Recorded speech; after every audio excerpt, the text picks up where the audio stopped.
of austerity, and a country like Germany that's enforcing austerity, it seems to have more of an ideological than practical significance there. So, Geno, what do you think about that? Has austerity made things worse?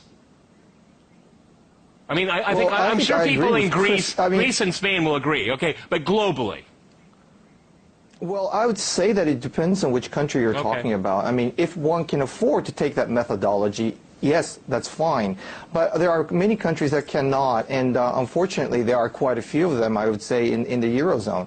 And this is a whole structural problem. This is a whole thing. I mean, we're getting to, I think, the core of the problem, because there's just so much divided opinions and preferences and priorities depending on which country you're talking about. At least, for example, Japan, we just given that as an example. It was one country, so we could unify a consensus whether it was wrong or right. But in this case, you can't even reach a conclusion. And while you're doing that, you're just losing a valuable time while you're not really making a decisive method, be it the austerity or being expansion of economy. You can't take one-sided view, and you can't really take the stance in it, meaning that you cannot get the full-fledged benefit from taking any of the policies that had been adhered or agreed. Okay, essentially what we just heard there, Martin, is that the toolbox is empty. They've tried just about everything. Well, I mean, they're discussing about austerity versus growth or stimulating growth. That's complete nonsense. None of this can work because the debt is already totally out of control. People need to understand and need to realize that 200 trillion fiscal gap, there isn't a way to possibly pay that back. And anybody with any idea of economics at all, they know that Spain, Greece, Italy, Portugal, they are just totally, utterly hopeless. And, we have just got the news, Greece, unemployment up to 25% and rising, Spain downgrade and so on. They are just totally hopeless. Now, really, as you have been saying just now, it's really a question, will they bail out the top 1% through inflation, or maybe they let those banks simply go under and let some of those wealth of the bankers disappear, and maybe go through some bankruptcy reorganization, like Glass-Steagall type of bankruptcy reorganization, where they put some of this casino type gambling parts of the banks out of business and just let the banks concentrate on the real lending to productive enterprises of the economy, something of this nature. Chris, I agree with Martin completely, but what about the people here? It seems like the system has completely failed the people, and I'm calling it capitalism. It's failing the people. Most certainly, but the present crisis can be seen as part of a much longer-term trend since the 1970s.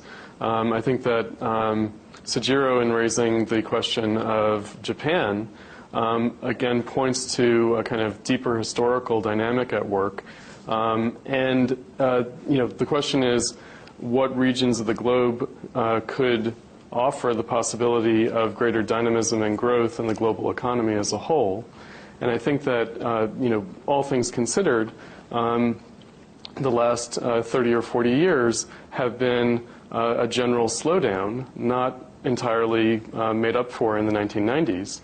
And so, I think that a lot of the policy decisions, a lot of the controversies about growth have to do with deeper problems that go, far back before the present But it's interesting, crisis. if you go from the 1970s, Geno, if I can go back to you in London, this is the financialization of the economy. That's really a significant change over the last few decades. Has anybody learned their lesson? Well, I think, it should go back to your initial question, if I may, because to answer your second question as well. The fact of the matter is I think we're all mingling capitalism into one. Now, there is a liberal type of capitalism and non-liberal type of capitalism, and in the past decade or 15 years, what we've been seeing is the liberal type of capitalism that reigns. And I'm not going to criticize this totally, because when we have innovative changes or changes of technology or changes of economy, when we have that tide change, they win a lot because their allocation of resources, as well as their human resources, funds, is very quick to pounce on it, as you saw in the IT revolutions in the United States. But when things do go sour, as we're seeing right now, the non-liberal type, which tend to have much lesser shock of the social phenomena, tend to win out. So it just depends on who plays where. But the problem was, I think, that it's not only the academics, but it's only the media, and also especially the financial arena, have resorted to praising this liberal type too much and totally ignore that the tide of times have totally changed. And they continue to push with this liberal